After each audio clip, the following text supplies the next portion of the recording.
Assalamualaikum warahmatullahi wabarakatuh. Saya Fakur Razi Zulkifli, Kepala Perwakilan Aceh Tengah pada Yayasan Advokasi Rakyat Aceh. Dengan ini mengajak seluruh masyarakat Indonesia, khususnya para generasi muda di Aceh, untuk selalu menjalankan norma dan nilai-nilai yang dikandung dalam Pancasila dalam melakukan aktivitas sehari-hari. Pancasila sebagai ideologi negara kita telah memberikan arahan kepada seluruh rakyat Indonesia agar hidup sesuai dengan nilai-nilai yang Pancasilais, dan sudah menjadi kewajiban kita sebagai bangsa Indonesia untuk selalu menerapkan nilai-nilai Pancasila dalam kehidupan sehari-hari.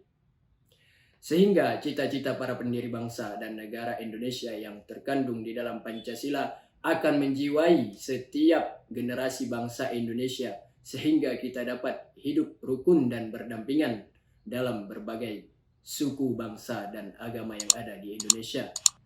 Sekian, terima kasih. Assalamualaikum warahmatullahi wabarakatuh. Merdeka!